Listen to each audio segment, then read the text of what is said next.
So in the course of my interactions with Prakash, I also expressed the need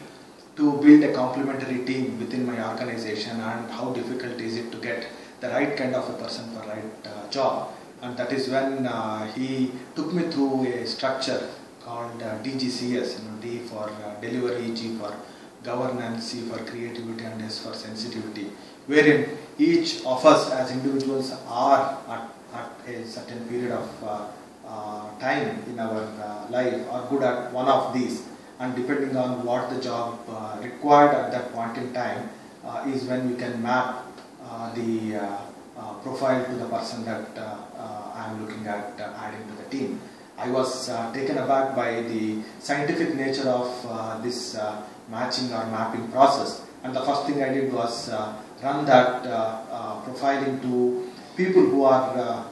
in my team already, and looked at how aligned their current leadership styles are, or current preferences are, to their job responsibility. And it was very apparent of the criticality of mapping the right person to the right job. And then we also looked at how do we build this process into our recruitment process while filtering the right candidate for the right job, because you cannot choose a person in 20-25 minutes of a conversation called as an interview, even if you have multiple interviews, without getting the context of what this job is going to be. And we have been immensely benefited by this profiling of people, so that in the initial stages itself you filter away candidates who have strengths in areas other than what we as an organization are looking at. That's from the perspective of building a complementary team. But what I, as the leader, also understood through this process is how critical is it to appreciate the complementarity of my team members, and also look at providing equal opportunity, or provide them assignments that play to their strengths, rather than looking at giving assignments by virtue of they holding a particular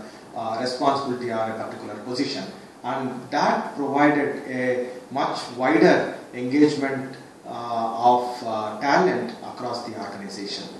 I also started slowly realizing that as a leader, it's important for me to have my own space in terms of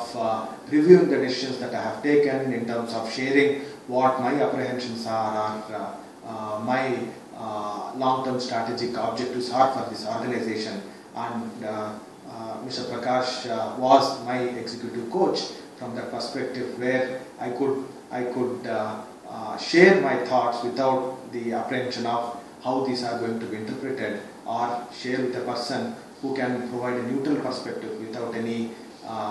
agenda, and help me think through in terms of what are the possible directions that might emanate from the current situation or the situation that I am anticipating. So this has been again another good journey in terms of understanding how each team member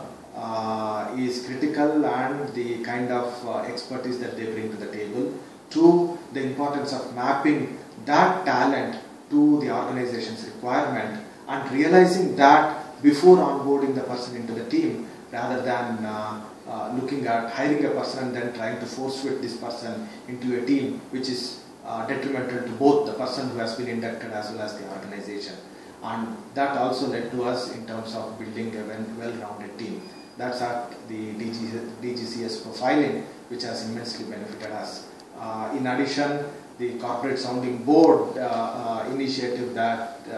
we embarked on together provided me a well-guarded, a neutral sounding board to talk to without any agenda or bias, and help me think through the various possibilities that exist in decision-making process.